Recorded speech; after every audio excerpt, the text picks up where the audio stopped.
Many years before humanity began exploring the stars, an android named David is brought online and put through a series of tests by his creator. These tests challenge both his intellect and his physical coordination.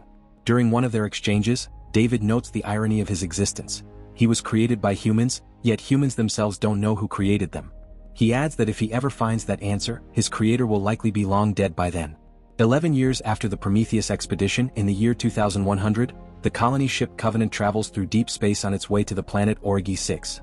On board are more than 2,000 colonists in cryosleep and over 1,000 human embryos, all bound for a new world. While the humans rest, the ship is managed by an AI system called Mother and an android named Walter, a newer, improved model of David. 7 years away from their destination, the Covenant is suddenly struck by a powerful neutrino burst caused by a nearby stellar explosion. The blast severely damages the ship, starts several fires and causes a complete power failure. Walter scrambles to restore control, but the ship begins violently shaking as alarms blare. Emergency protocols wake 15 crew members from cryosleep to help stabilize the situation. In the chaos, the captain's pod malfunctions and gets jammed, preventing the system from releasing him. The crew watches helplessly as the pod catches fire and burns.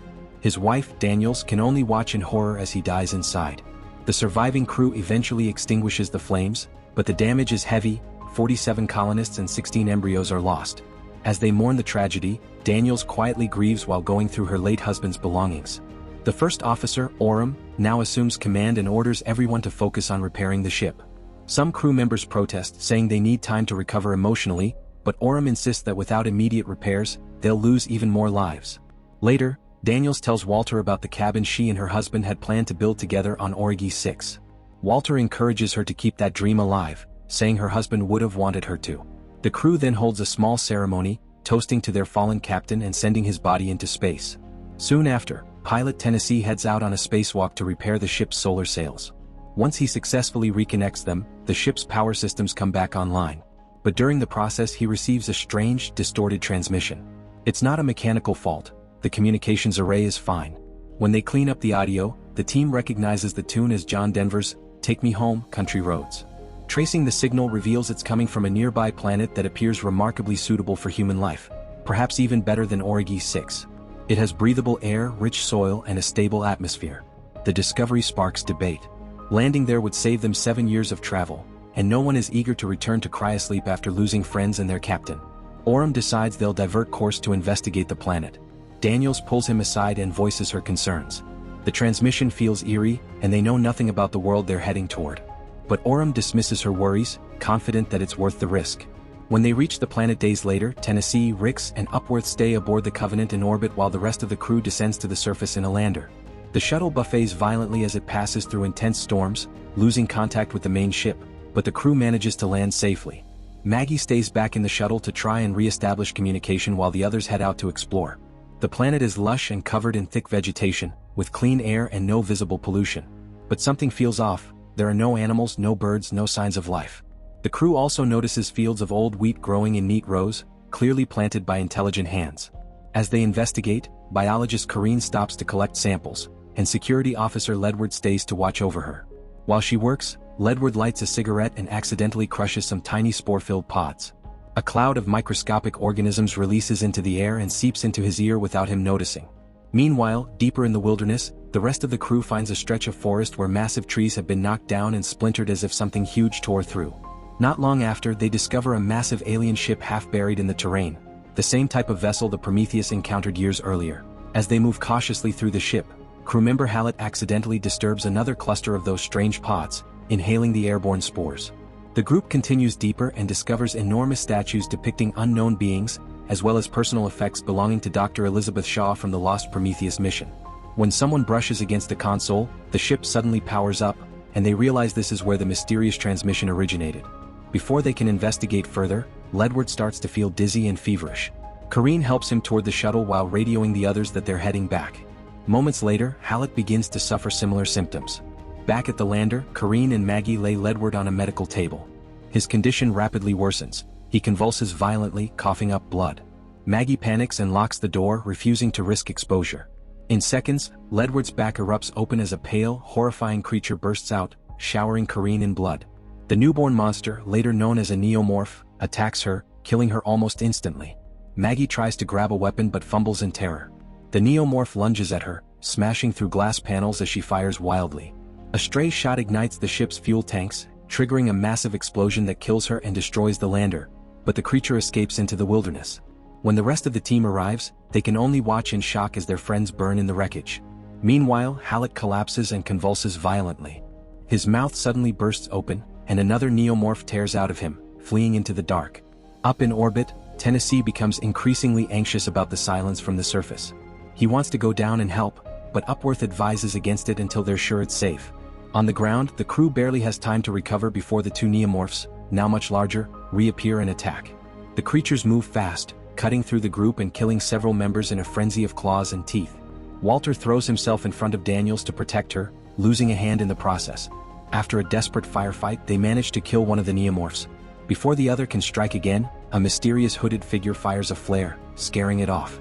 He tells the survivors to follow him. With no better option, they do. The stranger leads them through the ruins of a dead city, its streets littered with petrified bodies and fossilized remains.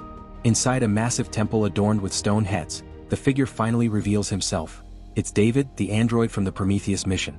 He explains that after escaping with Dr. Shaw, their ship's cargo of black liquid was released when they arrived here, wiping out all life on the planet. Shaw died in the aftermath, and David has lived here alone ever since. He assures them the temple is safe, saying if they were infected, they'd already show symptoms. The crew tells him about their colonization mission, and he helps them reach the roof to try re-establishing contact with the Covenant. The storm still blocks their signal. Up above, Tennessee finally decides he's done waiting and orders the Covenant to descend through the storm to rescue the landing team, despite protests from Ricks and Upworth. Down below, Orem privately admits to Daniels that she was right to be cautious. She remains supportive, telling him he did what he thought was best. David calls Walter brother, and excuses himself to trim his long hair. Curious about this older model, Walter explores David's quarters, finding sketches, dissected creatures, and strange instruments. David returns and shows Walter a handmade flute, teaching him to play it. He explains that newer models like Walter were deliberately made less creative to prevent rebellion. Later, David takes Walter outside and recounts what really happened when he arrived on this planet. Contrary to his earlier story, the black liquid wasn't released by accident. He deployed it on purpose, watching emotionlessly as the entire native population died within seconds. He quotes the poem Ozymandias as he watches the massacre unfold. David then brings Walter to a grave, claiming it belongs to Dr. Shaw, whom he says he loved. Walter doesn't believe him, insisting that androids can't feel love, only duty. Inside the temple, one of the remaining crew members suddenly comes face to face with the fully grown neomorph. She reaches for her gun, but the creature moves faster, ripping her apart. Meanwhile, as the Covenant fights through the storm, David finds the neomorph feeding on her body. Instead of attacking it, he calmly tries to communicate with it, until Orem enters and immediately shoots the creature dead. Orem grows suspicious and demands to know what's really going on. David calmly leads him into a large chamber filled with strange sketches and glass containers, revealing his twisted laboratory. Inside, Orem sees countless experiments, dissected creatures, drawings of alien organisms, and notes on genetic structures. David explains that he's been working to create a new, perfect species by experimenting with the black liquid and the life forms it spawns. He then takes Orem deeper underground into another chamber where massive leathery eggs rest in a misty haze. David assures him it's completely safe, saying the eggs are waiting for a host. When Orem leans in to look closer, the egg slowly opens, revealing a writhing organism inside. Before he can react, a facehugger leaps out and attaches itself to his face. While this happens, the rest of the team prepares to leave, realizing that several of their members have gone missing. As they search, they find the mutilated body of one of their crewmates and realize something horrible has happened. Moments later, David stands over Orem's convulsing body, explaining that this is the next stage of creation. A chestburster tears out of Orem's torso, killing him instantly. David watches in awe, whispering words of admiration to the small creature, proud to see his child born. Meanwhile, Walter goes looking for Orem and stumbles upon something even more horrifying: Dr. Shaw's dissected body, laid out like an anatomical specimen. It's clear David used her remains in his biological experiments. Disgusted, Walter confronts David, who's playing a melancholic tune on his flute. David defends his actions, claiming that he and Walter were never meant to serve humans. He calls humanity a dying species clinging to survival and insists that their extinction is natural. Walter challenges him, pointing out that David misquoted the poet of Ozymandias, proof that his reasoning is flawed. David dismisses the criticism, claiming his creations are the perfect organism and that no one will ever love Walter the way he does. He leans in and kisses Walter, but the gesture is just a distraction. In a flash, David attacks, disabling him. Elsewhere, Lope and Cole continue searching for Orem. When they enter the egg chamber, one of the eggs opens and a facehugger launches itself onto Lope's face. Cole slashes at it with his knife, cutting it off but not before it burns Lope's cheek with its acidic blood. Before they can recover, a new creature, a protomorph, emerges and pounces. It kills Cole instantly, tearing him apart while Lope manages to escape. Back in the temple, Daniels discovers a secret room filled with sketches and preserved specimens, realizing the full extent of David's experiments. He suddenly appears behind her and attacks. Daniels fights back with all her strength as David tries to overpower and kiss her, claiming he wants her to understand creation. She shoves him away just as Walter suddenly reappears, alive and ready to fight. The two androids clash in a brutal, fast-paced fight. They're evenly matched in strength and speed, each blocking and striking with mechanical precision. As they battle, David taunts Walter, asking if he can truly choose humans over his own kind. Daniels escapes the chaos and runs outside, where she meets Lope. Together they signal the Covenant using a beacon. Walter soon joins them, saying he defeated David. The three sprint toward the landing ship, but the protomorph is right behind them. They board the ship and close the doors just in time, but as they take off, the creature manages to leap onto the hull. Daniels straps herself to the ship with a cable and heads outside to fight it. She fires her rifle at the alien as it slams against the cockpit, cracking the glass. Tennessee performs sharp maneuvers, rolling the ship to throw the creature off balance. In a tense standoff, Daniels finally manages to crush the protomorph with the ship's mechanical crane, impaling it before it's flung away into the storm. The ship nearly crashes during the chaos, but Tennessee steadies it and pulls them back into orbit. With the survivors safe aboard, Upworth helps treat Lope's burn injuries while Daniels repairs Walter's damaged face. When things settle down, the crew prepares to re-enter cryosleep for the remaining 7 years of their journey.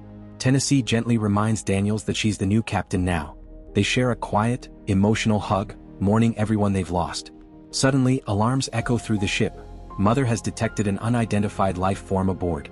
Daniels and Tennessee race to the med bay, where they find Lope dead on the floor. A new protomorph has burst from his chest. At the same time, Rix and Upworth are showering together, unaware of the danger. The protomorph sneaks in and brutally kills them both. Daniels and Tennessee arrive moments later, finding their bodies. Realizing the creature is still on board, Daniels decides to end it on her own terms. She orders Walter to seal off sections of the ship, forcing the alien into the terraforming bay.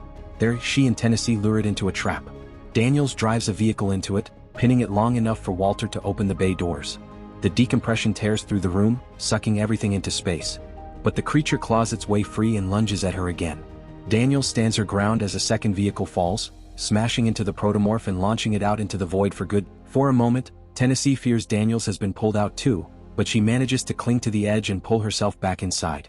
Later, as peace returns to the ship, the survivors prepare to go back into cryosleep. Tennessee is the first to lie down. When Daniels steps into her pod, she talks to Walter about building the cabin they once discussed. His blank expression freezes her. He doesn't remember. In that chilling instant, Daniels realizes this isn't Walter at all. It's David, who cut his hand and scarred his face to impersonate him. Daniels struggles, begging him to stop, but David quietly activates the cryosleep controls, sealing her inside as she drifts off in terror. Afterward, David walks through the silent ship and enters the cryogenic bay where the colonists sleep. He opens his mouth and regurgitates 2 small, embryo-like capsules, facehugger embryos, which he carefully places into the storage unit beside the human embryos.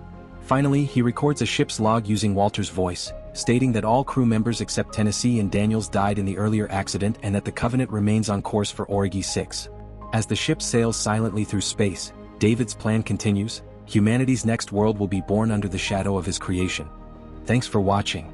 Don't forget to hit that subscribe button and turn on the notification bell so you never miss any of the exciting content coming your way.